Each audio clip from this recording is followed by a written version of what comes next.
जय जोहार दोस्तों, आप सभी का स्वागत है मेरे YouTube चैनल में। आज के वीडियो में हम बहुत ही इम्पोर्टेंट बात करने वाले हैं जो कि हमसे पूछे हैं गोंडी संस्कृति चैनल की तरफ से हमसे पूछा गया है। तो वही टॉपिक पे आज हम बात करने वाले हैं।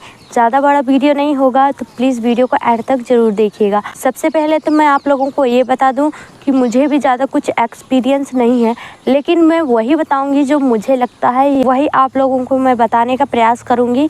क्योंकि सवाल ही उन्होंने ऐसा पूछे हैं कि मैं कहीं से पढ़ के किसी का सुन के नहीं बता सकती। उन्होंने बहुत ही अच्छा सवाल किया है मुझसे, तो उसी के टॉपिक में आज हम बात करने वाले हैं। तो चलिए देखते हैं कि उन्होंने क्या सवाल किया हमसे। समाज को किस रास्ते में लेकर चलना है, हमें किस रास्ते पर चलना चाहिए और हम किस रास्ते पर चल रहे हैं, हमारा रास्ता क्या है, ये पूछा है गोंडी संस्कृति के तरफ से। जैसा कि आप लोगों को पता है कि हमारे जो आदिवासी समाज है इसके बहुत से संगठन बन चुके हैं और वो लगातार प्रयास कर रहे हैं हमारे समाज को आगे ले जाने के लिए, हमारी संस्कृति को बचाने का लगातार प्रयास कर रहे हैं संगठन के माध्यम से। मुझे ऐसा लगता है कि जो संगठन में जुड़े हुए लोग हैं सिर्फ वही प्रयास कर रहे हैं कि हमारा समाज जो है आगे जाए, तरक्की की ओर जाए। हमारे समाज की जो संस्कृति है, वेशभूषा है, भाषा है, हमारे जल जंगल ज़मीन, इनको बचाने का प्रयास सिर्फ संगठन ही कर रही है। लेकिन ये जो संगठन है जिसके लिए लड़ाई लड़ रही हैं, वही लोग अपनी संस्कृति, अपनी वेशभूषा, अपनी भाषा, अपने जंगल ज़मीन को खो रहे हैं खुद अपने स्वयं अपने हाथों से। मैं सबके बारे में नहीं बोल रही, कुछ लोगों के बारे में बोल रही हूँ जो कि खुद ही अपनी ज़मीन को बेचे जा रहे हैं, खुद ही। हाँ, उनको हक है, वो जो चाहे वो कर सकते हैं, इसमें मैं कुछ नहीं बोल सकती हूँ।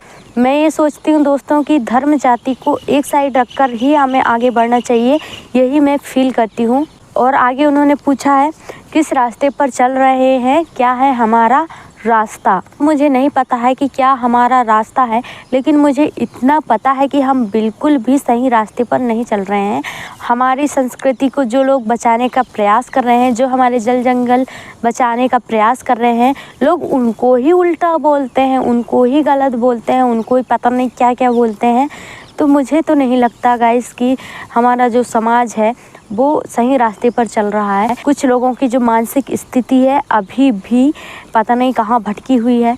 मैं और ज़्यादा कुछ नहीं बोलना चाहूँगी। सबको अधिकार है कि वो जैसा रहना चाहता है, जो करना चाहता है वो करे, और हम हैं संविधान को मानने वाले लोग। तो मेरे ख्याल से जो लोग जो कर रहे हैं उन्हें वही करने दो, उनको समझाने का कोई फ़ायदा ही नहीं है। हम और आप जैसे लोग तो उनको समझा ही नहीं सकते हैं। जो बड़े बड़े लोग, बड़े बड़े संगठन के लोग, बड़े बड़े लोगों ने उनको समझाया तब नहीं समझे, तो आप और हमारे समझाने से ही क्या होगा। और दूसरा क्वेश्चन उनका ये है कि हमें शिक्षा के लिए क्या करना चाहिए, हमें समाज सेवा के लिए क्या करना चाहिए। शिक्षा के लिए हम और आप क्या ही कर सकते हैं, बाबा साहब ने बहुत पहले ही ये कर दिया है।